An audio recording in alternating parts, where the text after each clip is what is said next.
Baik, sebelumnya Assalamualaikum warahmatullahi wabarakatuh. Perkenalkan, nama saya Nurfina Mansur, anggota dari kelompok 3. Kelompok saya ada Laila Jura, Fadila Mokhtar, Sri Pramudita, Habira Baut, dan Garis Sandira. Di sini kami akan membahas materi terkait dengan penilaian kualitas pangan objektif dengan metode uji mutu kimia, studi kasus, penerapan uji kimia dalam penelitian produk pangan. Materi pertama yang saya bahas yaitu penilaian kualitas kimia. Penilaian kualitas atau mutu kimia yaitu proses untuk menentukan dan mengukur kandungan kimia dalam produk makan untuk memastikan keamanan, nilai gizi, dan kesesuaian dengan standar, dan melibatkan analisis berbagai komponen seperti kadar air, protein, lemak, karbohidrat, vitamin, mineral, dan zat aditif. Tujuan utamanya adalah untuk memastikan produk tersebut aman untuk dikonsumsi dan memenuhi standar mutu yang ditetapkan. Metode uji kimia dibagi dua kelompok. Yang pertama, uji proksimat kadar air dan kadar abu. Yang kedua, uji kualitatif dan kuantitatif protein, lemak, karbohidrat, kadar gula reduksi, dan kadar asam amino. Yang terakhir, beberapa metode dalam uji kimia, gravimetri, volumetri, spektrometri, dan kromatografi. Baik, mungkin itu saja materi yang saya bahas.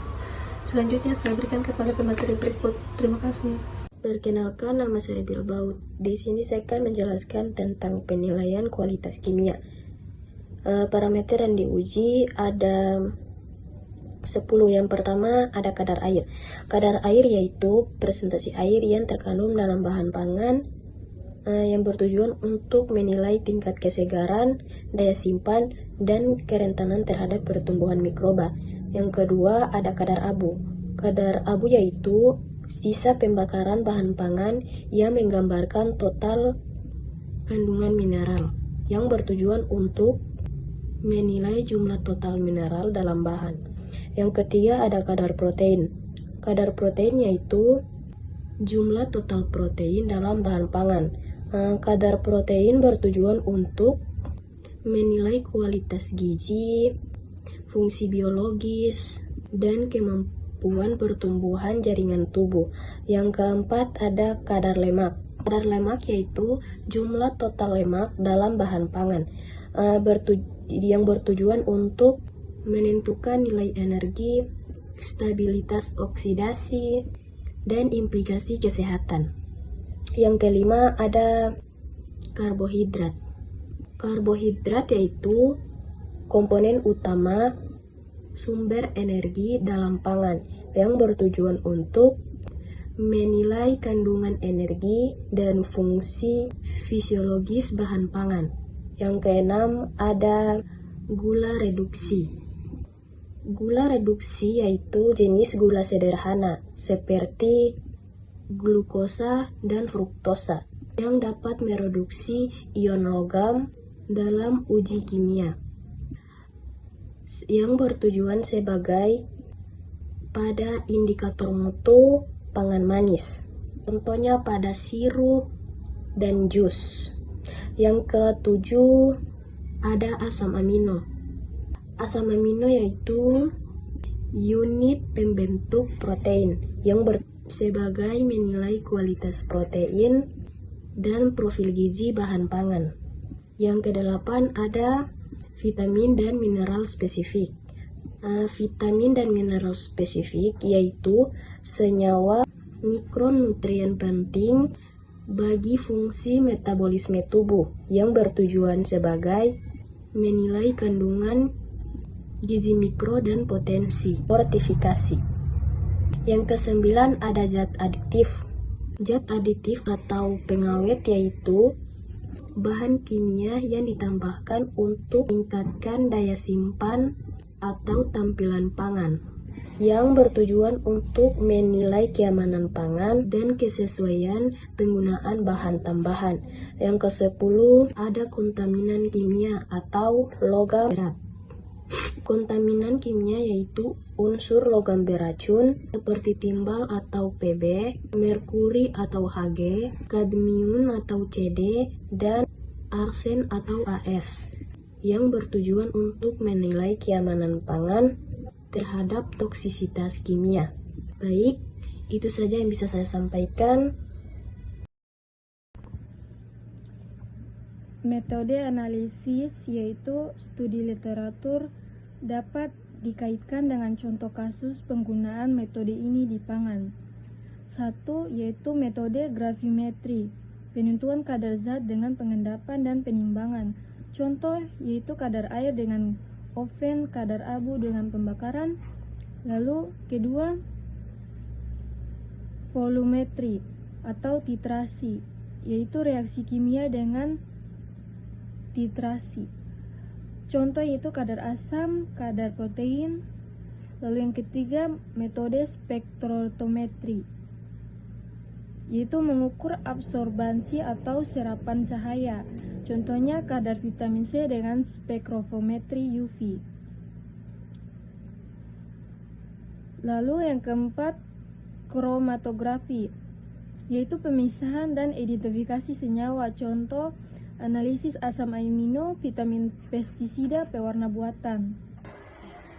Assalamualaikum warahmatullahi wabarakatuh. Perkenalkan, nama saya Sri Pramudita Rusdi dari kelompok 7. Di sini saya akan menjelaskan materi sedikit tentang penilaian kualitas kimia pada gambar tersebut. Dan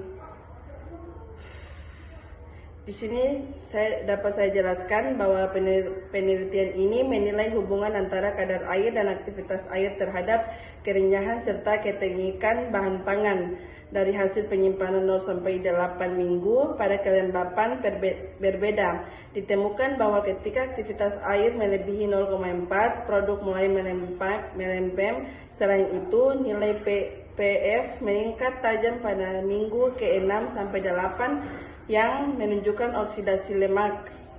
Maka produk ini memerlukan kemasan dengan OTR rendah dan desikan untuk mengurangi penyerapan kelembapan serta oksidasi lemak. Terima kasih. Baik, di sini saya akan menjelaskan tentang kelebihan dan kekurangan metode uji ilmiah. Yang pertama itu ada gravimetri. Kelebihannya itu dia sederhana dan biayanya rendah, dan hasil juga relatif lebih akurat untuk sebuah analisis dasar. Kemudian ada kekurangannya, yaitu membutuhkan waktu yang lama dan kurang cocok untuk komponen kompleks.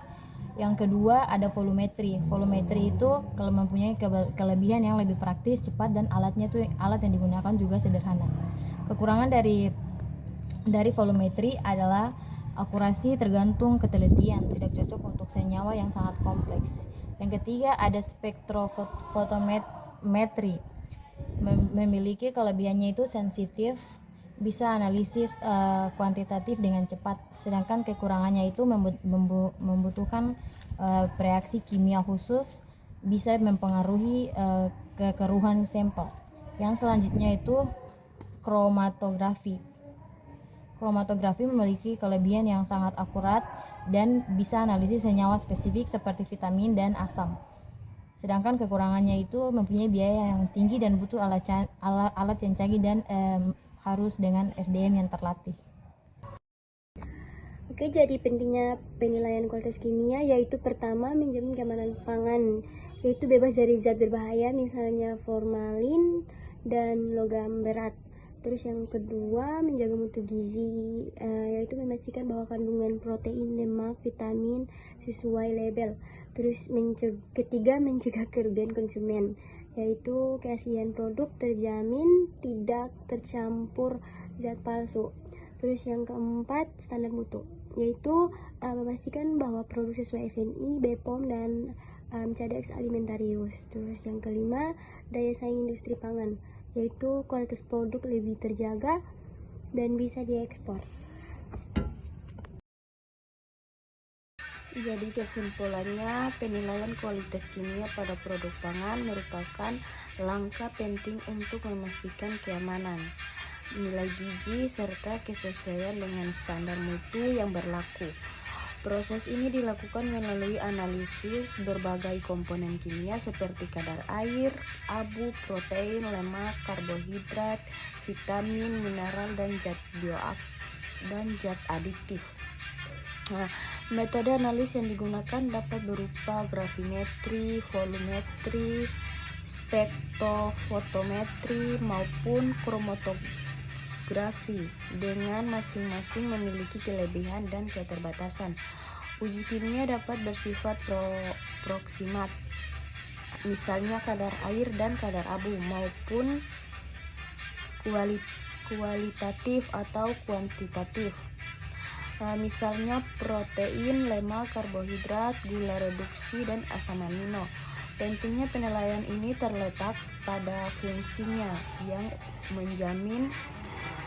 untuk menjamin produk pangan yang beredar aman dikonsumsi, bergizi, serta memenuhi standar mutu yang ditetapkan. Baik, saya Nela Azura dari kelompok 3 akan menutup presentasi kami. Mohon maaf bila ada kata yang salah. Wallahul musta'an warahmatullahi wabarakatuh.